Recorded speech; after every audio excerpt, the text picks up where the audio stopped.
Hello, I'm Emma from English. In today's lesson, I'm going to share some different and more meaningful ways to say sorry.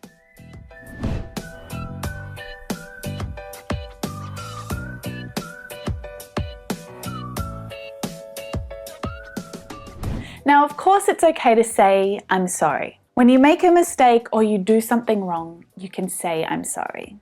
But sorry is really overused in English. It's so overused that sometimes it can seem a little meaningless. You see, people use sorry all the time. They apologize all the time for lots of different reasons. Sorry I'm late. Sorry, I forgot to bring the, sorry. And because of that, I'm sorry can feel a little less meaningful. Sometimes it can feel like you don't really care, or you're just saying sorry because you feel like you have to, not because you actually mean it. So when you really need to say sorry for something that you've done, maybe a mistake that you've made or some problem that you've created, well then it's a good idea to use a stronger expression, okay, to show that you really mean it. And today I'm going to share some more meaningful ways to say I'm sorry, some meaningful ways to apologize. Now, we're going to give you a few different options to help you build your vocabulary so that your English sounds more sophisticated and more meaningful. But if you want to improve your English pronunciation and natural expression, then I really recommend the mmmEnglish imitation lessons. All of the lessons there are focused on specific situations, and you'll learn not just what to say, but how to say it. And in English, it's so important, especially when you're trying to be genuine and real. It's so important to change the tone of your voice, and your facial expressions and your body language really helps to convey your message. Now, I created the mmmEnglish imitation lessons especially for my students to help them develop their pronunciation, but also their natural expression. You're going to be able to practice on your own at home. You don't need a teacher or a speaking partner, and you can practice your English speaking skills in your own time whenever it suits you. So if you haven't checked out the imitation lessons yet, grab the link in the description, or you can head straight to the webpage right there.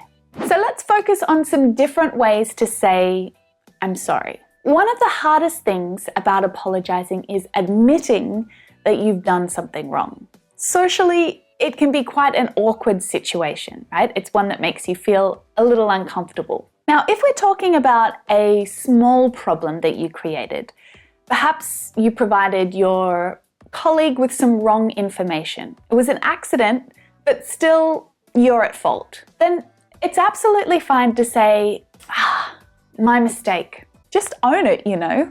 It was my mistake. I made the mistake. So you can actually say, oh, my mistake, instead of saying sorry. Now you can also say, my apologies. My apologies, I made a mistake. But if you want to tone it down a little and you want to make it a little less formal, then you can also say, my bad.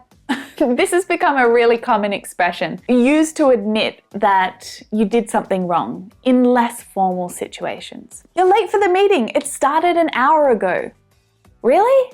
Oh, my bad. I didn't have it in my calendar. So it's like, oops, oh, that was my fault. My mistake. You just own it, you know? You don't really need to say sorry as well. You're just claiming the mistake as yours. And these are all great options if the problem you created is not a big one. Like if you were supposed to make a booking for you and 10 mates at a restaurant and you forgot, and when you get there, there's no room for you. That's a good time to say, oh, my bad. Don't use my bad when the mistake is pretty big. Like if you forgot to invite your grandma to your wedding, don't say, oh, my bad. That wouldn't go down very well. It's kind of a bigger problem than just, oh, my bad. So in that situation, you would need something a little more meaningful, okay? Sorry or my bad just isn't quite enough. So you could say, Grandma, I owe you an apology. I owe you an apology. Or, Grandma, I want to apologize. All right? Both of these expressions are used to show that you're serious and that you're genuine about your apology. They're a little more formal, so they show respect to the person that you're talking to, and they're really useful in the workplace, okay? In the office, when you need, to sound professional and maybe a little bit more formal, then these are great options. The other thing to keep in mind is that both of these expressions need an explanation. Why are you sorry? You could say, I want to apologize for something, right? I want to apologize for my behavior last night. I want to apologize to someone, okay? I want to apologize to your sister. Now, the difference between to and for here is super important. These little prepositions are a little tricky. So for the grammar rules and more examples about to and for, then I want you to check out this lesson right here. It's all about to and for and when to use them. But it's important to explain why you're apologizing with these expressions. All right, let's think of a more significant problem that maybe you created now. You might need to write a formal apology, for your behavior or for the behavior of a family member, something that you really regret. Or in a professional context, when your mistake has resulted in a significant problem for your customer or your company, well, in these situations, you need more formal language that's going to help you to express just how deeply sorry you are. I sincerely apologize for my behavior, for my actions, for the trouble that I've caused. Okay? You could also say, I take full responsibility for whatever's happened. Okay?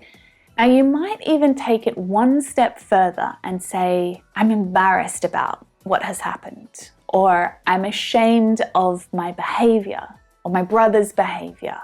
I'm really embarrassed. Now, it's more common to see these expressions used in written English, like in emails and letters, but in professional or quite formal situations, it's acceptable to say these expressions directly to someone. Now, don't forget that these ways they're quite formal and they're quite serious ways to apologize. So if you're a little bit late to class, it's probably a bit too much to say, I sincerely apologize for being late. I take full responsibility for my actions. But if you accidentally slept in and you missed your final exam, well, then this kind of language might actually be useful for you. You might be able to convince your professor that it was an honest mistake, and maybe you can repeat the exam. So I hope that you've learned some new expressions and phrases during that lesson to help you sound more sincere and more sophisticated when you apologize in English. Don't forget that you can practice your natural English expression and pronunciation with me in the mmmEnglish imitation lessons. The link is in the description below, and it's really easy just to grab them and try them out. Thanks for watching this lesson. I will definitely see you in the next lesson. Make sure you subscribe if you haven't already. See you soon.